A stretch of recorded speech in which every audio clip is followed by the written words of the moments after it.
Welcome to RSL After Dark, Year 1, Episode 2. David James, Matt Casey. I have a feeling that this could be the least watched RSL After Dark ever because I don't know who wants to take a podcast and bludgeon themselves after 90 minutes of watching Leon bludgeon RSL. That's about enough. I don't think they need 30 minutes of extra time on a podcast, but you know what? We're going to give it to them anyway, Matty. They deserve it. You know, they say that being a Tottenham supporter is knowing that you love the club more than the club will ever love you. I'm starting to really feel that. Oh, okay. All right. What does RSL have in common with Tottenham? And everybody feels like, oh, here comes a compliment.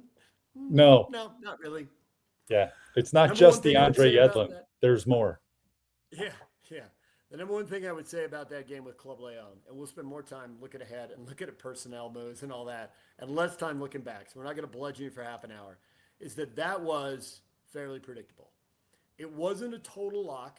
I couldn't have guaranteed it, but I did say, we'll often do pregame predictions. We tend not to put them on the air because then people think we're broadcasting, rooting for our predictions to be right, which we're not doing, but it just opens up a can of worms you don't need. But Jake Hatch, I said, Jake, what do you think? And he goes, well, what do you think? And I said, Leon 3-1. And he said, 2-1. And it's just, I've got a podcast up with Andrew Weeby from Apple TV, and he was talking.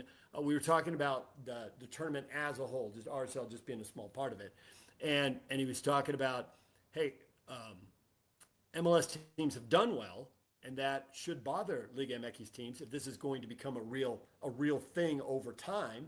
And he said, judging by what we're starting to see, it's happening. It's happening. I said, yeah, especially because these teams in Major League Soccer, and I get it's for business purposes, there's money to be made for both leagues by playing the vast majority of the games in the United States. For sure, I get that. But that gives you a home field advantage, which ought to lead to significant results. And I got to tell you, Leon, the fact that they went to Miami and won, that they went to Nashville and won, that they went to Orlando and won, and not won on penalties after, parking the bus for 90 minutes. They won in 90 minutes, and they took 9 points in 3 games.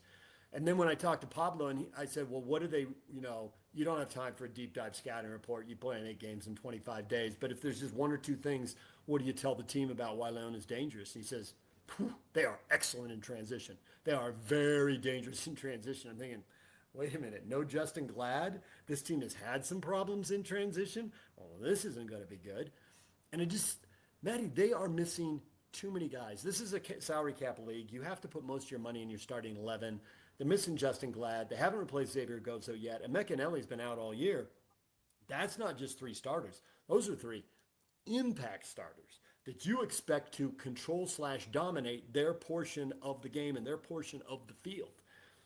Like, you can't have subs for that. Philip Quinton has played more minutes than Justin Glad. Well, you can just look at the payroll and know who's supposed to be starting and who's supposed to be providing spot minutes off the bench, and they are asking a lot of PQ. So I always thought that this lined up. And maybe, one of those balls that goes through the 6-yard box, if they get on the end of it, I thought Caliscan sent a really good ball through early, could have tied the game 1-1. And you never know. Even though I didn't expect it, you never know. But when they didn't finish those couple chances, you get what you get. They had a lot of chances. And Leon they're on a 10-match winning streak. Not unbeaten. They're just beating everybody they face because they're so deep from top to bottom in their roster. Their manager after the match was saying, I'm putting out different lineups every week and we keep winning because we have competition at every spot. And I'm just like, why don't you just give Pablo a knife or a chair to jump off of? I mean, what are you doing to me if he's sitting out in the hall listening to this, right? Leon was suspect defensively. They continuously let RSL, whenever RSL would pass back towards Hoffa, like just 2 yards away from the 18-yard box, you could see their shoulders drop. They're like, okay, we're cool. And then RSL would turn around and put in that slip pass. They were very susceptible to that, but no one was on the back post to tap in the square ball. And they kept having success with it and not capitalizing. Yeah, man, there were chances. When you've got 6 shots, 3 of them are Solans, that's bad, okay? All of your shots shouldn't be being taken by a rookie. And if a rookie can't score and that means your entire plan is out the window, then your plan is no good. Okay. Everyone knows. And I was talking to some of the guys, some of the fans who made the drive out after, and they're like, yeah, Solans didn't look like himself. Well, Sergi just got his contract extended, right? And he just got a massive raise. What happens to a young player every single time, no matter what position they play? Goalie, Hey, defender, midfielder, I don't care. They get I the got new news for you. It's not even just a soccer thing, dude. I can tell you from decades of covering sports that baseball players get it. They think they have to hit 40 home runs. exactly. Basketball players get it. Yep. They think they have to shoot 70% from the 3-point line and average 35 points a game. It's the natural thing to say, I have to prove that I'm worthy of this contract. Yep. We saw it with Diego, right? A couple of years ago, the exact same thing. So I don't blame any of this on Solans. I want to make that very, very clear. I don't blame any of it on him. I'll tell you that he was distraught, so upset with himself after the game, where I'm just looking around like, is somebody going to grab this kid and tell him that he doesn't have to carry the franchise by himself? There's 10 other guys that are supposed to be helping him. Okay. Or 17 other guys, if you want to look at it that way. But yes, there are big pieces missing. There are. Yes, Huge. I agree. I also agree with what Pablo said after the Dallas game. Excuses are easy and nobody cares. I don't care. We don't care. Yeah, but is it an excuse or is it a reason? I mean, when you have the so here's the deal. Like to get back to your point about who to hold responsible. Okay. You get 30 guys. You get 30 guys on the MLS roster. Yep. 6 of them are hurt. 3 of them should be starting. 3 of them should be playing significant roles off the bench or in rotation, especially when you have 8 games in 25 days. So not only missing the 3 starters I mentioned, but they're missing Zach Booth, who granted could have gone from bench to the starter with Gozo leaving. They're missing Griffin Dillon. He was just starting to get very useful, and then all of a sudden he's gone. And then they invested a lot of time in Piol last year, and they were hoping he would take a year 2 jump, but he tears his Achilles so early, who knows, right? So now you've got a 30-man roster, 20% of it can't play. And it's what you said about you need 20 guys to rotate through when you're playing 8 times in 25 days. Well, they only got 24 guys, and depending on the MLS club, everybody's got 3 to 6 guys at the bottom of the roster that are development guys. They are not on the roster to win games. So you're down to 24 now, depending on the club, you're down to 21 or 18 players. I think they need reinforcements. I think they need reinforcements big time. Do I think they can play a little better? Sure. But their margin of error has gone from here, down to here. And when you have the 22nd highest payroll in MLS, you can outperform teams that just have 1 million or 2 more. And somebody has just 1 million or 2 less. But there's a reason Kansas City has the smallest payroll in the West, and they're in last place. And there's a reason that LAFC always is in the top 3 in the league in payroll. And look where they end up every year, near the top of the West, unless they're right at it. I'm just saying that. So if Jay Glad goes down injured, right, with this adductor strain, which we all know is an injury that this muscle fixes and then the next muscle in the chain goes down, and that muscle, we just saw this with Arias, right, who was supposed to be the guy that could spell him. We know what this injury means. We have other guys on the roster. To me, I'm just suggesting maybe we see if Kobe Henry can play there instead of just leaving him in the wilderness. I asked Pablo a week or so ago, I was like, bro, like off the record, look me dead in the windows of my soul and tell me why Kobe Henry can't be possibly used. I know what Philip Quinton will do, the good, the bad, and the ugly. Well, let's see if we have something here. Okay. Yeah. And I'm not going to say what Pablo said, but like now we're starting to see Kobe. He looks good to me. Where has this been? If nothing else, it's fire. He doesn't lose his guys on corner kicks, which how many times do I have to watch that play? I've already seen this movie. Yeah. How many times do I have to watch the ball go by a guy on the edge and he just turns and looks at the guy who just ran past him instead of tracking him? I'm talking about on the first goal. We've got Sam Junka. Let's let him play. If we're not going to get new guys, use the ones you have. Pablo So always says, the like, the game will teach you lessons, but it shouldn't have to teach you the same lesson again and again and again and again. And I agree. Let's see what the lessons are with some of these other dudes then, if you're not going to bring in new guys. so you don't like to see a 5'8" Hobbit score on a corner kick. That's your point. Not, What's why is Frodo unmarked at the top of the 6-yard box? That wasn't like some 6'2" dude who out jumped people, was more aggressive with the ball. It's like, it's hello. funny. It's funny the first time, and and Yeah, and right. and I got my laughs out the first Yeah. time. When a trophy wasn't on the line. By the way, now a trophy's on the line. We should really underline here that this is an injury situation that we're talking about, because it was Saba who lost his guy on the corner kick goal.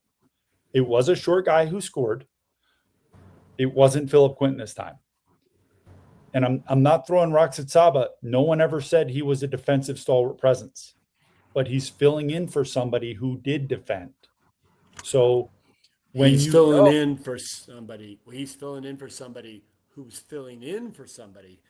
That's back to my point. When you're down to your third or fourth option at that position, because DeAndre Yedlin's an option, you know. yes, but some of that is self-inflicted, because it's not like Gozo got injured unexpectedly. He got sold in the Yep. summer. If you're going And to if you're going sell to a sell player in him, the summer, and if you're going to sell him, you got to be replacing him. There's got to be a plan, and you can't be chasing one guy, because one guy will blow up. Craig Weibel sitting on the set of the show I used to do at the station I used to work at, and it was 12 years ago, and I said, the more I follow this, I got at this point, the team's been in town about a decade, right? So the more I follow the transfer window up close, talking to people about what's going on, I'm like, it is the wild, wild west. And he said, you're wrong, because it's the wild, wild, wild, wild west. And I said, how many guys do you have to chase to get one? And I thought the answer was going to be 3, and he said 4. He said, I have to have 4 irons in the fire if I'm going to get one across the finish line. He says, it's so crazy. Kickbacks, bribes, that's what we call them in the United States. Elsewhere in the world, they call them, that's how business is done. right? And so if an agent's going to be sent some extra money, you're going to lose a guy. Period. End of story. You can't do anything about it. They're on another continent. Good luck. The Gozo thing, and then I'll let this die, because he's gone. He's playing in Yeah. Crystal Palace.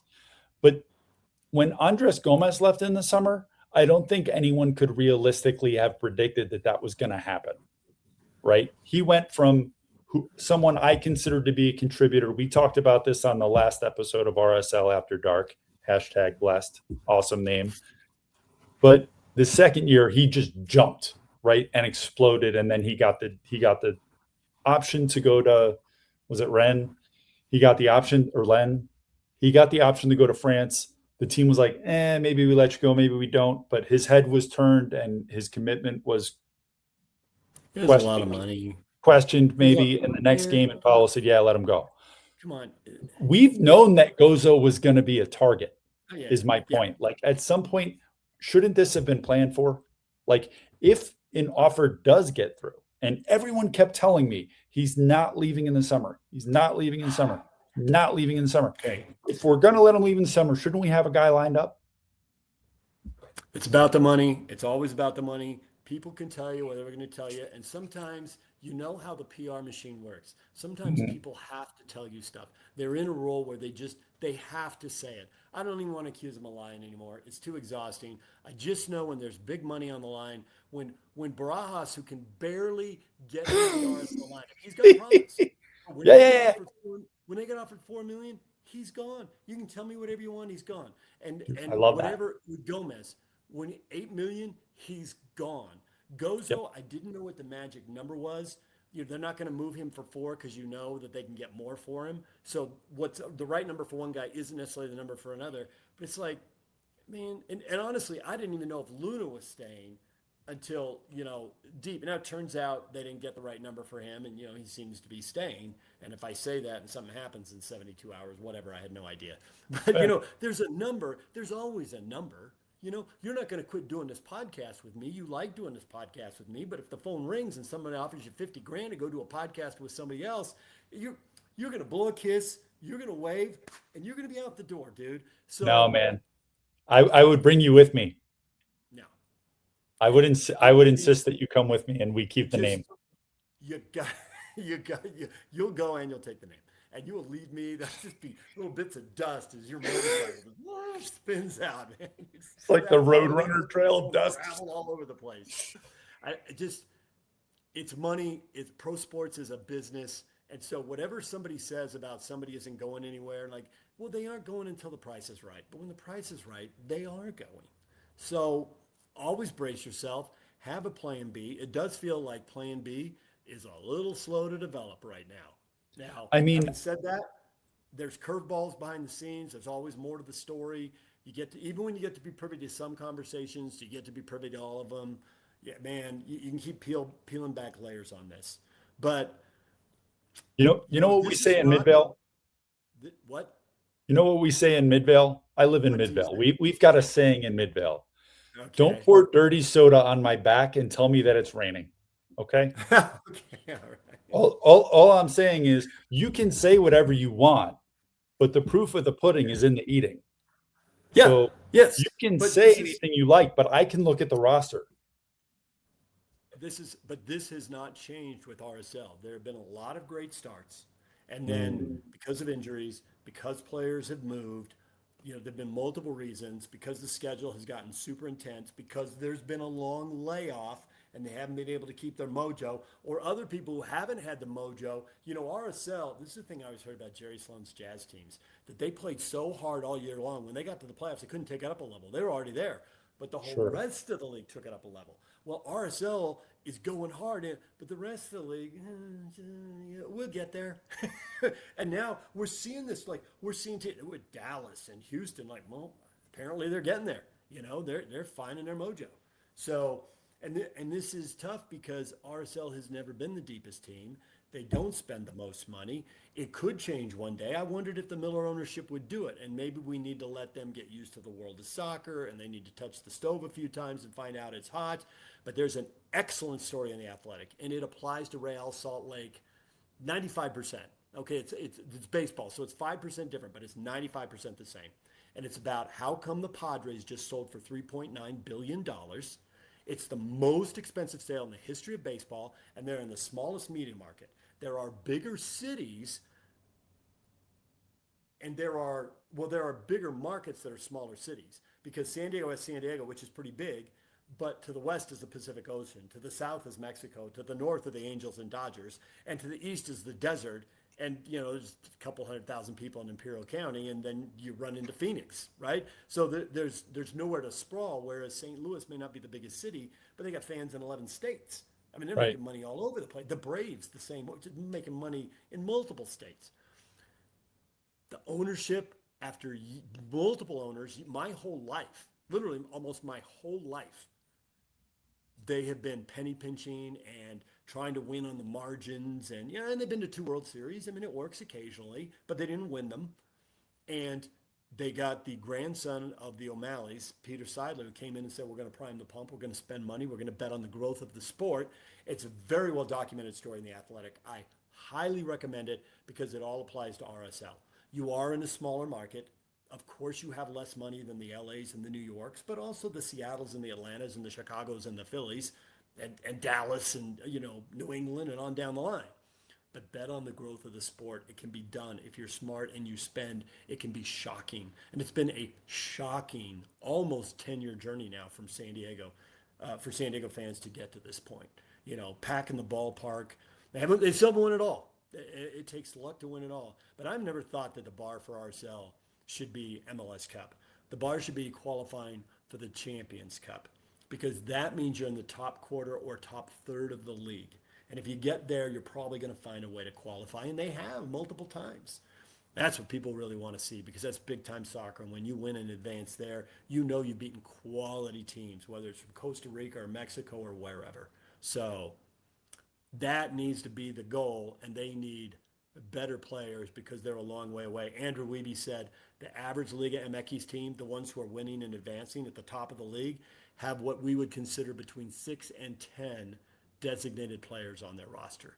This whole league needs to grow, and RSL almost never maximizes their 3 designated player spots. This is a team that routinely has one or two, and the second one tends to be somebody who could be bought down to TAM like that. So we're on a two schedule right now, so we can only have two because we're doing the 2-4 Yes. with the 4U22s. But your point is valid. Yes. I will read that article. I just want to see RSL, and I want to let me be clear because I know I was shot a bit out of a cannon. I've been sitting in a Super 8 room all day by myself. I do think that the performances are good. So I watch RSL play, and the play is good. It's the individual mistakes I'm getting weary of. The goals we gave up against, or RSL gave up against Dallas, were particularly infuriating because, as Pablo said, and he's still upset about this, ask me how I know. On those goals, every one of them, there were two or three people who could have chosen to defend the player and instead looked at the person next to them. So it's one of the things that I like about Kobe Henry, because I just think he's, in the words of the Scuff podcast, I think he's a certified business handler. He's not just looking around and watching the game happen. I also want to give all of my respect to the players who were brave enough to walk over to the traveling supporters last night and thank them for coming. Yeah. And I have a ton of respect for those supporters for doing so, for the Miller Entertainment Group, for bussing them out there and buying their tickets. And when Sergi was the first one to go over with Philip Quinton, they were joined by, I don't want to leave anybody out, but some of the people that were there were Katranis, Ruiz, Hazar Khani, Kalaskan, Saba Lobjanidze. A lot of them gave their jerseys to the fans. But the fan, I hate when I see those videos from like Bundesliga where the supporters, the ultras are all yelling at the players on the field, and the players are standing there like little kids in the corner with a dunce cap on. When those players walked over there, those supporters started banging their drums and singing and chanting. They were jumping up and down and making the risers bounce. The fans here are invested, and they are supportive of the team, even after a horrific result in a horrific run of form. And that just makes it more infuriating to me. If I could sit here and say, well, yeah, why would you invest? These fans are clowns. But the fans are just doing everything that they possibly can to lift the team. And I want to see, on some level, players, when they get subbed out, are pissed off.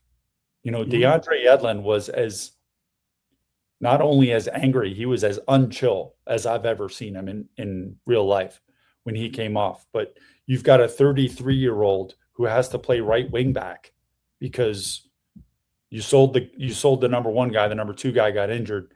Now you got DeAndre out on the wing with a speed demon who could have predicted he would take a yellow card 9 minutes in.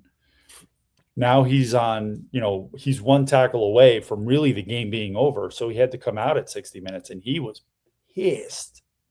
I mean, throwing his tape around.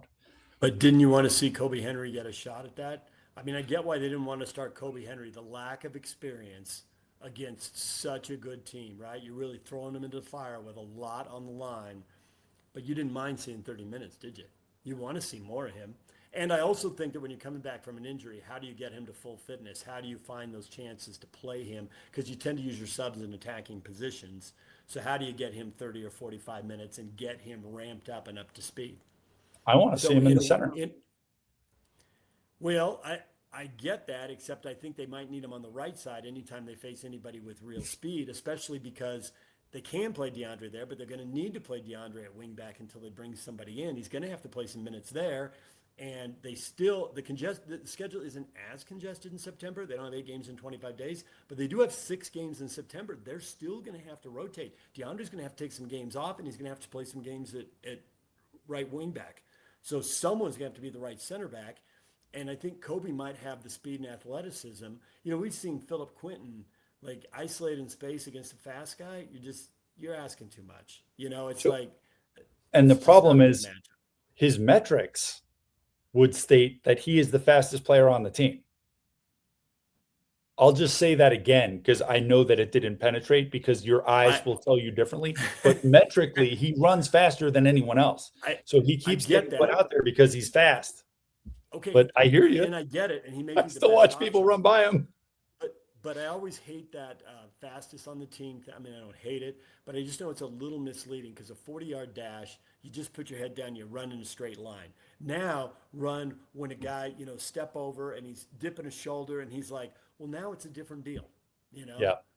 it's and you're running and your body isn't squared up, it's twisted. You're trying not to get nutmegged. You're trying not to let him chop back and get inside onto a stronger foot. I mean, it's not as simple, and Justin Glad has been through the fire to the point that he has been benched at the end of seasons and not allowed to play in playoff games. He has scars, he has wounds. He's now in his late 20s, and he's been delivering. Pablo Mastroeni had negative things to say about Justin Glad's performances on the record like 4 years ago. But like the last 2 years, he said, Justin is a beast. It's like Justin keeps learning. They preach growth mindset and keep getting better. And we've seen it from Glad.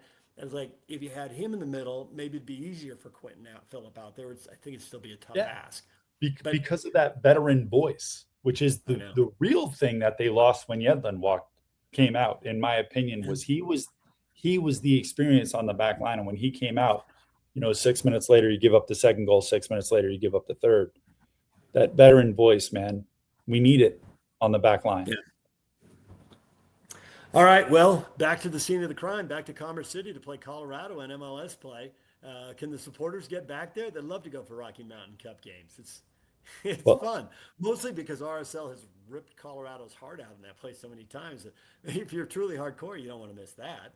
yeah, not lately, but Not RSL like, did just in like looking ahead. RSL did win the first match 2-1, so all they need is a draw to bring the cup home. Obviously, I'm hoping for a win. Also, something I wanted to remember to mention is that the RSL unified team is going to be playing after the match. I don't know if it's going to be televised, if it'll be, or if it might be available on YouTube. Some of the unified teams yeah. told me at the All-Star game that they were starting to get broadcasts going. Hopefully we can do that. But if you are going in person, please plan to stick around and watch the unified team. They're also up 2-1 on their counterparts. So RSL could be coming home with 2 Rocky Mountain Cups. All right. Will they come home with 3 points? Because the draw gets you that, but for the playoff race, the club Mm, needs 3 points because yeah, it's not just about staying in the eighth spot. I mean, for all the problems, they're just one good week away from being in the top four. And whatever problems RSL has, we could do another half hour. You want to talk about San Jose's problems? I believe the phrase is taking on water, right? They got issues. So it's always like this in Major League Soccer. You're going to get down the last 10 games, and there's really not that much difference between fourth or fifth place and ninth, 10th, or 11th place. So there's a lot at stake. Colorado, I mean, they're parked right alongside Colorado. I think they're both on 28 points now. So this is huge. let's get Come 3 home with points. 31. That would be ideal. You said it right. Never mind a draw. RSL should just win. There you go, right? See, it's so Easy. simple, man. So someone should tell Pablo All this right. this strategy we've come up with. And as much as we're talking about the results, I still think the results on what are we going to hear from the transfer window here before it closes. Jason Christ talked about 2 starters coming in, but the longer That's it what he takes for said. 2 starters to come in, the less I expect that. They got to have one. They got to have help at right wing back. There's other places you could look and say, okay, they need help. If Meccanelli is coming back, then they're probably okay in the defensive midfield. And then I think they need Giavogi to score. I mean, you're giving him big money, and he's got 2 goals, and he's done a lot of things right, and they're better when he's on the field. And I know they're trying to play a little differently, and we can really see Giavogi and Luna get the ball on the sideline, not anywhere where they're going to score a goal, but then Right. drive at defenders, drive laterally across the field, and defenders get a little caught. They don't want to step up. They don't want to let you get on that right foot and get that shot off. But you got a chance to slip a pass through to Salons. They seem to have problems with the flag coming up and getting the timing down. But Yeah. they've got to score in different ways with Gozo gone. And this is something both Giavogi and Luna seem to have a knack for. And it's how Giavogi got that second goal. It got him into the middle of the park. It got him in a goal scoring position. You got to be fortunate, and he was. And then you got to take your chance when you're fortunate enough to get one. I mean, I'd like to see them institute a thing where Morgan gets a little fine if the game ends and he doesn't have 4 shots on goal. Because See? I love this man. I'm using the word love. I love this man. I love his vibe. I love the way he doesn't care about himself. Just like more Tamir, shots. he wants More his shots. he wants his teammates to score. And I'm like, buddy, I need you to shoot. I need you to shoot. Please shoot. More shots on goal. We'll leave it right there. We will talk again after the match in Colorado. RSL After Dark. Hopefully there'll be a better storyline to talk about. Good grief, man. All right, Maddie. Good to talk to you. And by the way, nobody believes you're in a Super 8. Literally nobody. You are in the Denver Ritz-Carlton. Stop it with the Super 8 nonsense. All right. Oh, of course I am. Hey, All right. stay safe. Don't get murdered. Okay, go put that. Go get that Ritz-Carlton